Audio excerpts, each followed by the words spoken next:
Ele tinha dores de cabeça horríveis, vivia doente, então ele tinha poucos momentos de paz e de lucidez por dia para trabalhar. Então aprendeu a escrever compactadamente em aforismos. Então muitas vezes tem aforismos que parecem puramente dogmáticos, puramente afirmativos ou puramente negativos, mas nos quais está subentendido uma elaboração dialética, tá certo? Em outros casos parece haver muita dialética porque tem muita discussão, mas não tem dialética nenhuma porque tem apenas, vamos dizer, a refutação de uma oposição, tá certo? Então, quando surge o cristianismo, surgem naturalmente os defensores do cristianismo, como Santo Irineu, tá certo? Tertuliano, Orígenes, Clemente de Alexandria. Tá? E nesses, nuns, você vê realmente algo de filosofia, em outros não. Tá certo? Então, cria-se uma situação no qual o filósofo não sabe, o historiador da filosofia não sabe propriamente se esses indivíduos pertencem à sua disciplina ou se não pertencem. Mas, com um pouquinho de paciência, você verá que a história da filosofia tem que mencionar todos estes, mas sem incorporá-los na própria disciplina. Ela vai ter que discutir justamente para, às vezes, poder tirá-los e dizer, não, isso aqui está realmente fora da filosofia, embora tenha exercido influência sobre filósofos. Exercido influência como? Esses camaradas às vezes, defenderam certas ideias, defenderam não filosoficamente, defenderam de maneira puramente retórico-dogmática, tá certo? Mas isso depois deu assunto para algum filósofo. Então, aquilo que um sujeito trata num plano retórico-dogmático pode ser tratado por outro filosoficamente. Tá certo? Então, entre os primeiros apologistas, predomina, quer dizer, antes mesmo de falar do próprio cristianismo, eu vou falar dos apologistas do cristianismo, que é um assunto mais externo. Entre os primeiros apologistas do cristianismo, a ideia básica é de que aquilo que tinha acabado de acontecer, a revelação cristã, é um negócio tão importante e tão fundamental, tão básico, que perto dela, como diz, cessa tudo que a antiga musa canta. Quer dizer, tudo que os filósofos falaram não interessa mais, é tudo bobagem. Nós viemos aqui com um negócio que é, vamos dizer, a solução de todos esses problemas. Esta é a primeira impressão que os apologistas, São Justino, São Irineu, passam, tá entendendo? A rejeição da filosofia chega até em Tertuliano, vamos dizer, a extremos de desprezo, de rancor, de ódio contra os filósofos. Tertuliano é um dos grandes escritores da humanidade. Quem nunca leu, leia. Porque mesmo quando está dizendo besteira, é absolutamente maravilhoso. Pela força como é que se diz, da eloquência, tá certo? E Tertuliano joga tudo fora. Aquilo não apenas não se aproveita, como aquilo é heresia, é um negócio pecaminoso e tem que ser esquecido, tá certo? Ao passo que outros, como Clemente de Alexandria, começam a perceber que existe um elo de continuidade, quer dizer, o mesmo elo de continuidade que Filon viu entre a revelação antiga judaica, tá certo? E a filosofia grega, haveria entre a filosofia grega e a nova revelação. Se Moisés, de certo modo, antecipa toda a filosofia e a ciência gregas, tá certo? Sob a forma compactada e simbólica, né, da linguagem do Pentateuco, a filosofia grega, ela elabora e abre caminho, tá certo? Para que a revelação cristã se tornasse inteligível, se tornasse até possível, tá certo? Então, Clemente diz que a filosofia é o pedagogo que leva até o Cristo. Ora, isso é uma observação muitíssimo interessante, porque se vocês lembrarem do que eu disse da transição da tragédia grega para Sócrates, lembra disso? O que era a tragédia? Era a confrontação entre a lei divina, tá certo? Tal como apreendida por um indivíduo humano, e, vamos dizer, a lei da polis, a lei da sociedade, tá certo? A lei do Estado, que remotamente também teria a mesma fonte divina. Tá certo? É como se Deus tivesse, vamos dizer, por um lado, se manifestado na ordem social e, por outro lado, se manifestado na alma humana. Algum reflexo dele tem aqui e ali, mas esses reflexos, não, como são apenas reflexos e não a própria verdade divina considerada em si mesmo, eles têm contradição uns com os outros. Não é isso? E é justamente esta contradição que aparece na tragédia grega. Tá certo? A tragédia é um drama cívico que visa justamente a propiciar que a coletividade reintegre estas verdades, tá certo, divinas, que não estão explicitamente contidas na lei da polis, na lei do Estado. Tá certo? Então, o teatro funciona durante algum tempo como um mecanismo de equilíbrio entre as exigências da coletividade e as exigências mais profundas do indivíduo consciente. E aí chega um ponto que o teatro não funciona mais. Quer dizer, o teatro não exerce mais aquela ação persuasiva, tá certo, e calmante que eleva a população a uma antevisão de uma sabedoria superior ao próprio discurso da comunidade. E nesse instante o que acontece? O teatro vira realidade.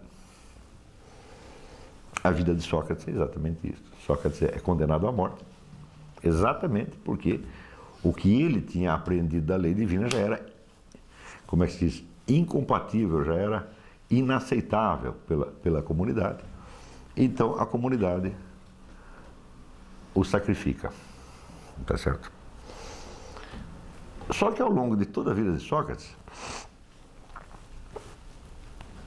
ele nunca se preocupou com isso. Como é que ia morrer ou deixar de morrer, como é que o negócio ia terminar. Ele estava simplesmente, né, ensinando àqueles indivíduos algumas condições intelectuais para a investigação da verdade. Só isso era tudo o que ele estava fazendo.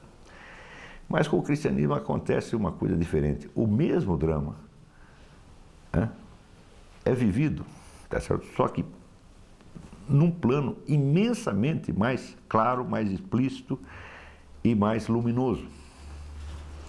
Primeiro, porque ele é anunciado de antemão. É anunciado na própria tradição hebraica, tá certo? Tem um monte de menções, né? Não só tem um monte de menções ao Messias, tá certo? E atualmente você sabe que descobriu-se que o nome de Jesus já está dado no Antigo Testamento. Foi descoberto agora deste ano, né? Os cabalistas lá fizeram uns cálculos e opa, já estava falando explicitamente o nome de Jesus, né? E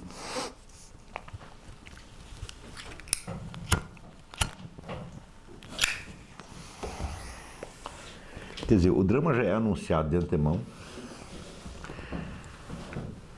Aquele indivíduo que é portador da verdade divina, ele não é somente o portador, mas ele é apresentado como a própria inteligência divina. Entendeu? Então, ele não é alguém que captou algo. Ele, desde o início, ele disse, eu sou o Logos, eu sou o Verbo divino. E por causa disso mesmo, os caras vão me matar. Né? Então, quer dizer, aí já não é mais só o teatro que virou realidade. A verdade que era antecipada, de certo modo, no teatro grego, e que é vivida nos momentos finais de Sócrates, tá certo? Aparece aí não só como um acontecimento, mas como o acontecimento central. De tal modo que toda a explicação da vida humana estará contida nisto aqui.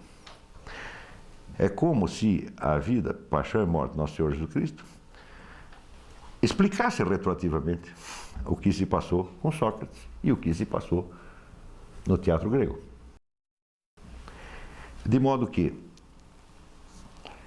quem assistisse a peça no teatro grego, ou quem visse o que se passou com Sócrates, podia certamente considerar esses acontecimentos muito importantes, mas dificilmente teria a ideia de explicar todo o universo a partir deles. É isso? E Pior, a história não apenas se desenrola desta maneira anunciada, com muita antecipação, o próprio personagem, o próprio Cristo, com bastante antecedência, explica o que vai acontecer, como a coisa acontece e depois o homem ressuscita para confirmar aquilo. Ressuscita e aparece perante um monte de gente e fala com um monte de pessoas.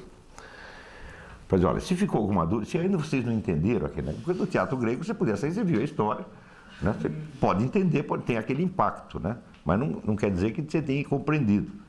Aristóteles dizia que o teatro, a arte narrativa, a arte dramática, nada ensina, mas deixa em você um profundo impacto. Este impacto é a atuação do discurso poético. Ele ainda não é uma intelecção. Ele é uma matriz de muitas intelecções possíveis. Você pode passar o resto da vida pensando sobre aquilo, tá certo? Mas, inicialmente, você não entendeu nada. Você simplesmente percebeu, né? Quer dizer, o teatro vai impactar você como um fato, uma coisa que aconteceu. Aquele que assistiu à morte de Sócrates também ficou impressionado, mas não quer dizer que tenha compreendido. Ele sempre pode achar que aquilo foi coincidência.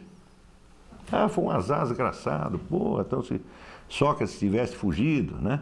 Sempre tem um se, podia ser de outro jeito. Não é isso? Então, sei lá, Antígona podia desistir daquele negócio, tá entendendo? Ou sei lá, as pessoas podiam ter sido convencidas a agir de outra maneira. E no caso de Sócrates poderia ter dado no pé, ou poderia ter dado uma propina para os caras, poderia ter sido diferente. Mas no caso de Jesus Cristo, não, já veio anunciado de antemão, olha, vai ser assim, assim, assim, assim, por causa disso. E depois ele ressuscita para dizer, olha, se não entendeu o que passou, eu estou aqui para dar mais uma explicaçãozinha.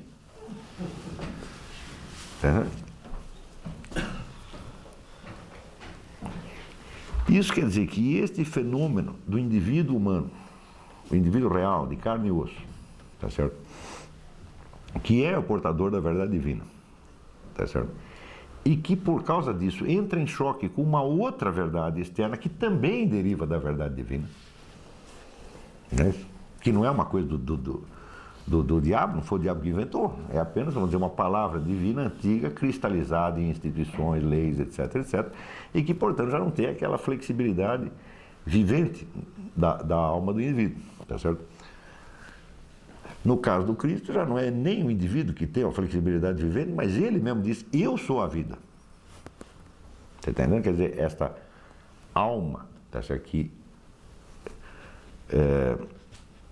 manifesta entre nós, a presença da inteligência divina, ela é a própria vida, tá certo? E o resto? Bom, o resto foi vida antigamente. Foi vida, mas já morreu, quer dizer, as leis, as instituições, tudo que vocês fizeram aí, tudo, no começo de tudo isso aí está o quê? Está a vida divina, foi Deus que criou tudo isso. Tá certo? Oi. E essa insistência em falar do Cristo histórico toda hora é uma tentativa de igualá-lo ao Sócrates. Mas se o sujeito fala Cristo histórico, eu digo, não sei do que ele está falando, todo Cristo é histórico, evidentemente. Você está entendendo? Ué, o que você lê no Evangelho? No Evangelho tem doutrina? Não tem doutrina alguma, tem uma narrativa. Não é isso? Esse Cristo que eu estou falando, o Cristo, o Logos vivente, esse é histórico. Agora, se você quer distinguir, tá certo, entre um negócio de um indivíduo chamado Cristo, um indivíduo qualquer chamado Cristo, e o Logos divino, então você que cortou a história em dois. Porque isso não é a história de um sujeito que foi crucificado. Crucificado tem um bando de gente. Não é assim. Não foi assim que aconteceu. Não tinha dois ladrões que foram crucificados com ele? Por que o ladrão foi crucificado? Porque não conseguiu dar no pé em tempo. Não é isso? Agora, ele não. O cara já vem anunciando. Diz, olha, está aqui anunciado na lei dos profetas, vai acontecer assim, assim. E não adianta vocês quererem me tirar da encrenca, porque... Isso é a história. Esta é a verdadeira história.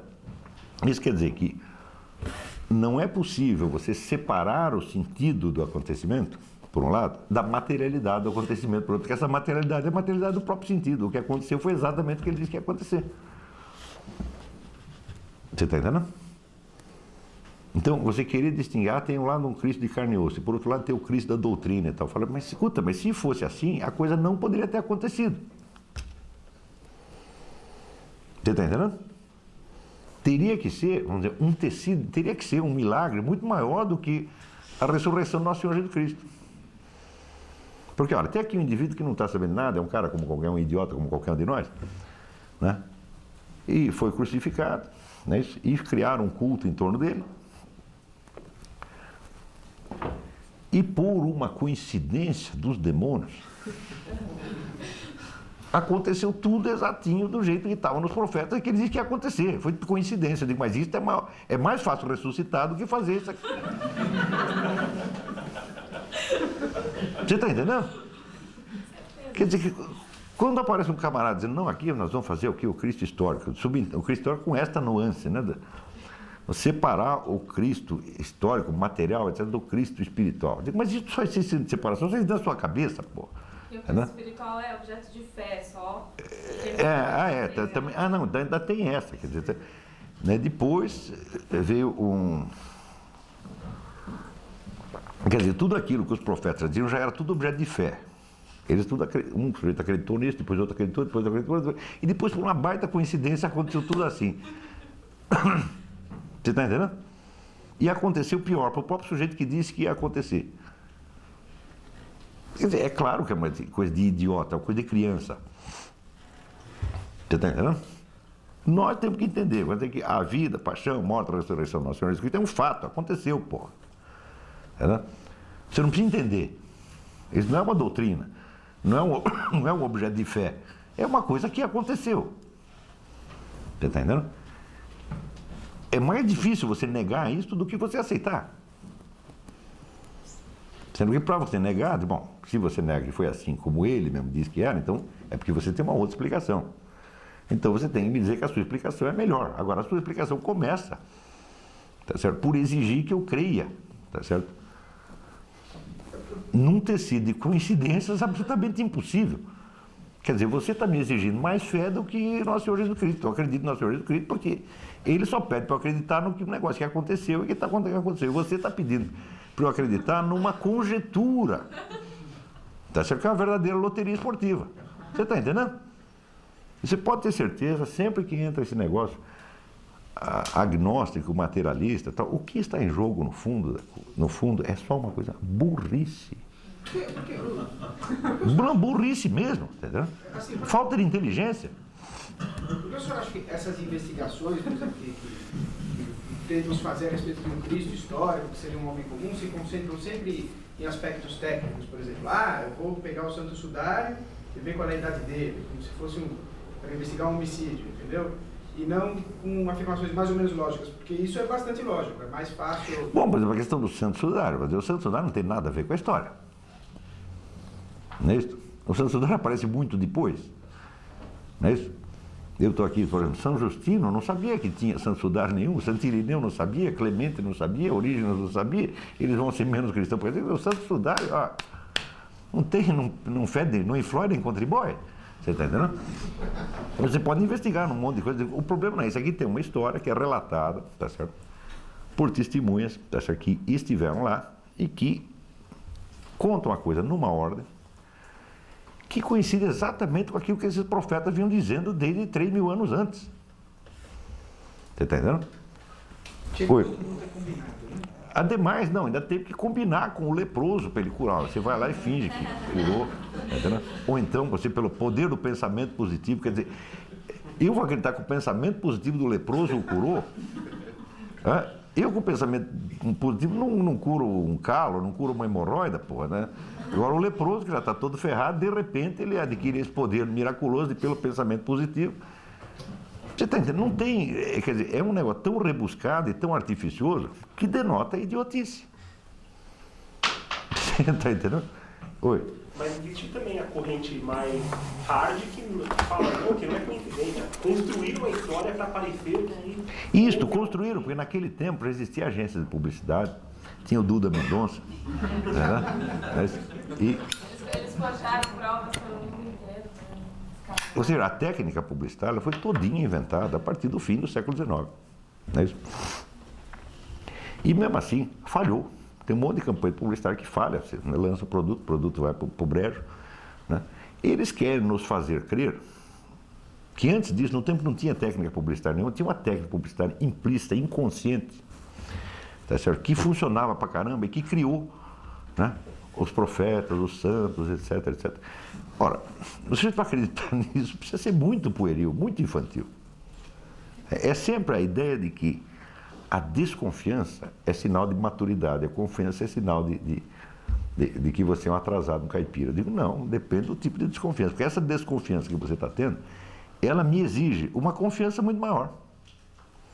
Então, é igual a mesma desconfiança que você tem de fatos até anteriores. Como é? Por exemplo, você tem fatos históricos descritos anteriormente que as pessoas confiam piamente como se aquilo fosse fato. Claro, E disso claro, claro. Quer dizer, você... Na verdade, essa desconfiança, essa suspicácia moderna perante os dados da revelação, ela é profundamente incrédula, porque ela exige você acreditar em muito mais coisa do que a revelação está te pedindo. Olha, a revelação está dizendo o seguinte: o homem era Deus, era o verbo de Deus, e aconteceu isso assim, assim, assim, assim, e curou o leproso, quem morreu ressuscitou. É só isso.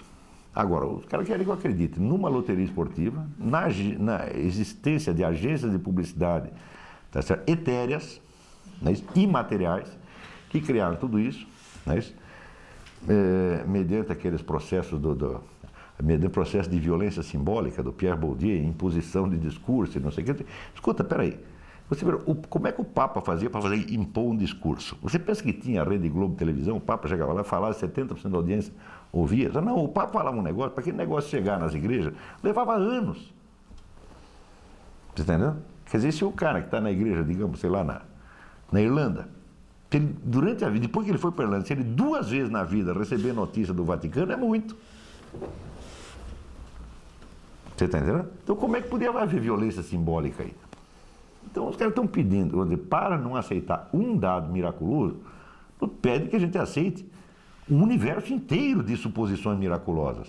Então, até por uma questão de preguiça, eu prefiro ficar com a revelação mesmo. Não é um problema de fé, eu estou dizendo uma coisa científica, pô. Quando você não acredita em Deus, você acredita em tudo mais. Ele diz, desde de acreditar em Deus, não é que não acredita mais nada, acredita em tudo. Acredita em a história da carochinha, Papai Noel, né? Duda Mendonça, etc, etc. Mas uma comparação que às vezes eu vejo não é, nesse sentido, o que esses historiadores usam não é no sentido de que foi uma montagem proposital, no fim de enganar, etc. Eles puxam exemplos, por exemplo... Não, foi inconsciente. Não, foi inconsciente. Não nesse sentido. Eles pegam, por exemplo, aqueles exemplos de sutras históricos budistas, em que se pega um personagem real, por exemplo, o rei Asuka, e aí se constrói toda uma versão extremamente mítica da história dele, e havia exércitos que saíram do solo e combateram, etc. E constrói toda uma história mítica em torno de um personagem real, mas essa construção é para representar... Bom, mas você aí, no caso, você é capaz de distinguir entre os fatos históricos e a construção mítica em torno. Então, justamente, o que... Mas acontece que ali não é isso que acontece. É o próprio Cristo que está dizendo, eu sou o verbo divino, eu vou morrer, eu vou ressuscitar. É ele mesmo que está dizendo na hora mesmo que a coisa acontece. Isso não foi acrescentado depois, nada foi acrescentado depois. Tudo o que se elabora, a partir de toda a elaboração doutrinal, é feita a partir desses primeiros testemunhos. E mais ainda, a quase totalidade dos testemunhos foi rejeitada por não estar muito consistente. Quando você ficou com 4 evangelhos, é porque dizer, esses 4 aqui estão confirmados, estão perfeitamente concordantes e não tem maluquice. Havia dezenas de evangelhos. Mas onde o camarada misturava as suas interpretações doutrinais, depois que esses 4 não fazem interpretação doutrinal, eles contam a coisa e pronto. Agora, se a gente começava a elaborar em cima poeticamente, fala, não, então isso aí não serve. Quer dizer, os 4 evangelhos foram selecionados não por uma questão, vamos dizer, doutrinal, mas por uma questão de documentação. Não que os outros sejam discordantes, não, os outros também são concordantes, só que eles acrescentam mais coisa. Você está entendendo? Nesta separação dos 4 evangelhos válidos e dos outros inválidos, tá certo? Nada foi colocado lá dentro, foi atirado. Pode ser que seja verdade também, mas nós não sabemos. Tá entendendo? Ah, tem o evangelho de Pedro, o evangelho de Tomás, o evangelho de fulano, Beltrano, blá, blá, tem um monte de evangelho. Quer dizer, pessoas que contaram aquele negócio a seu modo. E essas botavam coisas a mais. Esse a mais foi tirado. Agora, o que está aqui também está nesses outros. Tá entendendo? Então, esses outros também são concordantes com este. Só que eles são discordantes entre si em outras coisas. Então, vamos botá-lo na geladeira. Não sabemos se são... Pode até ser válido. Então, ele foi por um processo de crítica histórica que a igreja separou esses 4. Aliás, a igreja, de vez em quando, ela também pega alguns elementos desses outros e fala, não, isso daqui realmente parece que aconteceu. Como Claro. a Assunção de Maria, né? Claro, pode ter sido e pode não ter sido. Não é isso? A Assunção de Maria foi ou não foi? Bom, um diz que sim, outro diz que não, outro não fala nada. Então, não é necessário a gente decidir. Tá certo? Agora, existe esses 4 e existe o testemunho oral. Você está entendendo? Que foi transmitido dentro da igreja por muita gente, que é tão importante quanto o evangelho escrito. Então, estes 4 aqui, que aparecem, digamos, 30, 40 anos depois dos acontecimentos, eles são concordantes, não só entre si, mas são concordantes com o que nós sabemos, nós da igreja sabemos. Nós também estamos lá, também vimos. Está entendendo? Então, esse foi o motivo da exclusão dos outros, foi esse, porque eles tinham coisa a mais, que não dá para você saber se é verdade ou não. Então, vamos ficar com a narrativa mais simples, ainda que com o risco de você perder detalhes que podem ter sido até importantes. São importantes, mas incertos.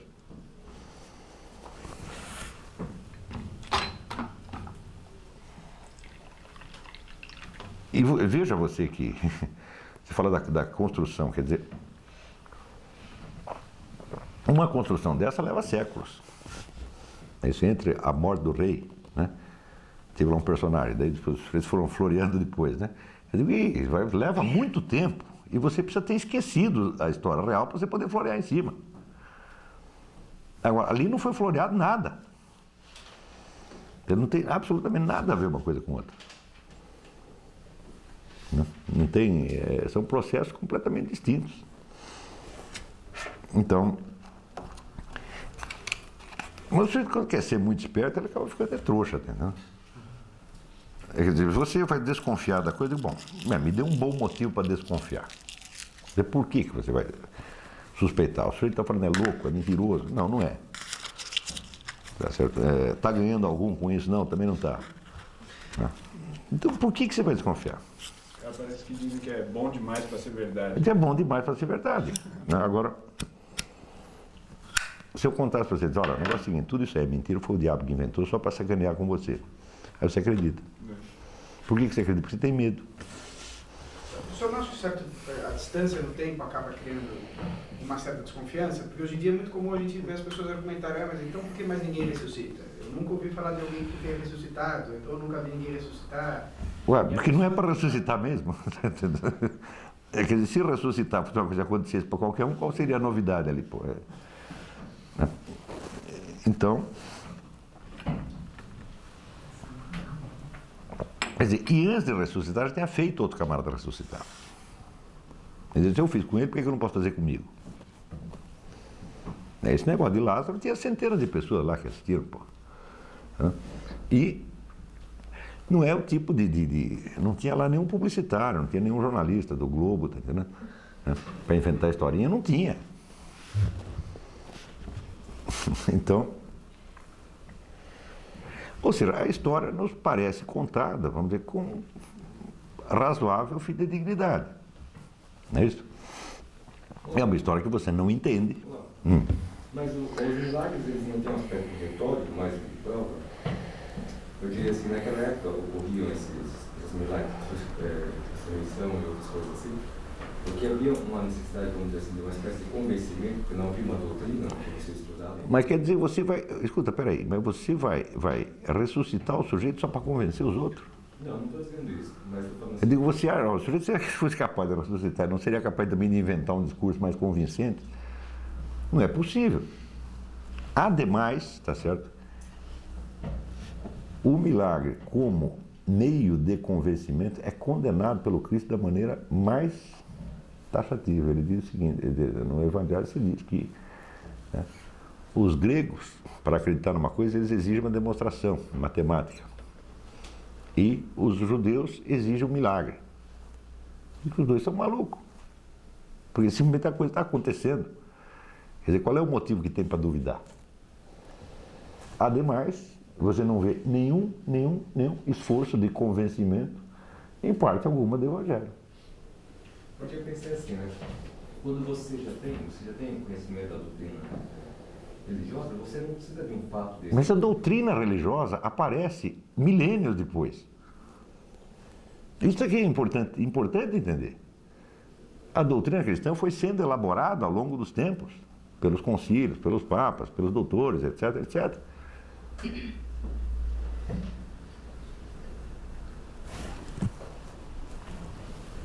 Note bem que não houve propagação de doutrina.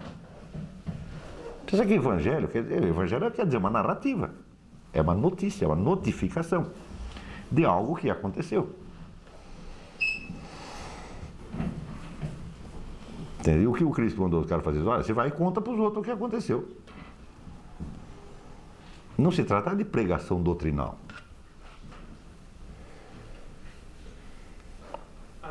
A pregação doutrinal ela começa aos poucos, tá certo? Com os apologistas, né? Já quase um século depois. Começa, você pode ver todo o esforço retórico que foi feito em seguida. A gente conhece toda a história dele. Você pode recompor passo a passo. A história da apologética cristã, o que é? A retórica, a defesa retórica de uma doutrina já mais ou menos assentada, tá certo?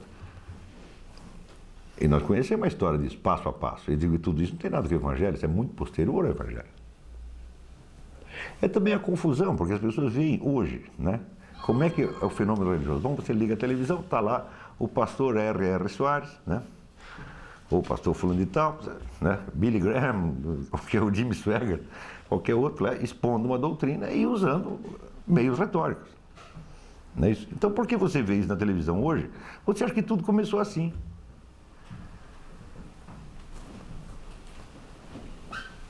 Mas nenhuma religião começou assim. Isso é impossível. Mas é o tal negócio. Santo Tomás de Aquino dizer que nós falamos com palavras. Falamos e escrevemos com palavras. Deus fala e escreve com coisas. Com fatos, com coisas, com atos, está entendendo? Então, o discurso divino é indiscernível dos fatos que o enunciam. Então, por isso mesmo, não tem aquela inteligibilidade imediata da doutrina, tá certo? Mas tem o impacto do fato real. E aí está a universalidade também, né? Porque quando começa a virar doutrina, a coisa vai fragmentar. Claro, a doutrina você pode expor de um jeito ou do outro, daí já começa a surgir controvérsia. Claro que você pode chegar a unificar a doutrina. Mas como é que se unifica a doutrina? Através de inúmeras controvérsias. O que são os concílios, se não, né, imensos, como é que se diz, palcos de controvérsias? Dessas controvérsias, algumas podem ser arbitradas cientificamente, outras não. E daí o que o Papa faz? Ele produz outro fato, ele vai lá, conversa com Deus e diz, olha, Deus diz que é assim. Por quê? Eu também não sei. Ele me diz que é assim, não fui eu que estou dizendo, ele me diz que é assim. Tá certo? Então o que é isso? É uma doutrina? Eu falo, não, é outro fato.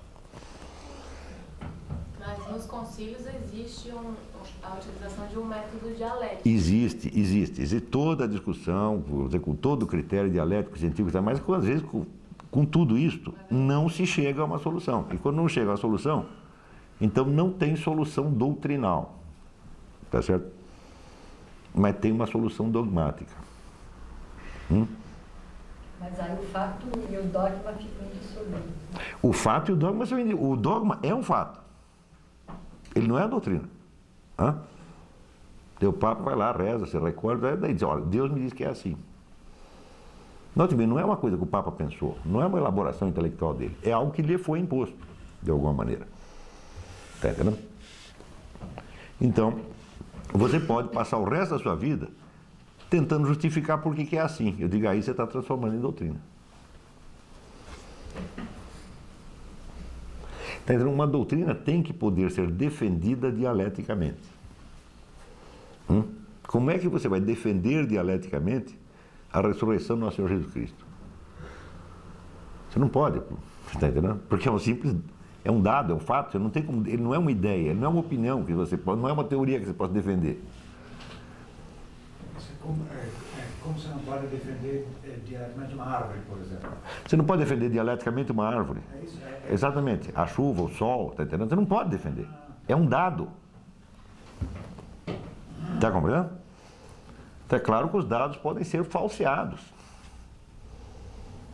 Você pode dizer que uma coisa que aconteceu, uma coisa que não aconteceu.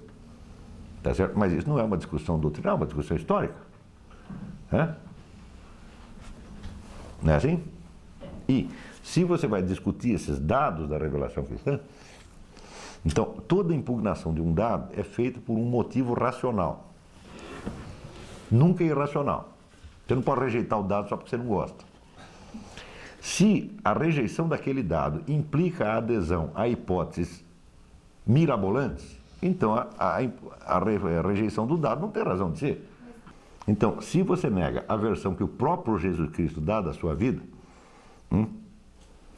você diz, não foi nada disso que aconteceu. Quer dizer, o cara não era o verbo de Deus, não foi nada disso. Então é o seguinte, então tudo foi um tecido de coincidências muito mais miraculoso do que o que ele está contando. Quer dizer, pessoas afastadas 3.000 anos umas das outras combinaram entre si para produzir um efeito fictício no ano zero da era cristã. Não é tão absurdo, é tão estúpido. Quer dizer, não há motivo para você impugnar isso aí. Professor, qual é a atitude dos judeus diante desse fato? Esse é outro problema. Esse é outro problema. Porque se a nova aliança confirmava a anterior, isso quer dizer que a anterior podia ser cumprida de dois jeitos, do jeito antigo e do jeito novo. Senão a religião judaica teria acabado. Você está entendendo? Quer dizer que ela pode ser, uma parte dela, vamos dizer, sob certo aspecto, ela é absorvida na nova. Mas sob outro aspecto, ela continua, ela não podia ser revogada. Está entendendo? Então aí surge todo um jogo entre a lei antiga e a lei nova. Está certo? Que é uma das coisas mais bonitas da história humana. Porque, pelos anos seguintes, aqueles que ficam na fórmula antiga, até hoje eles não sabem o que fazer.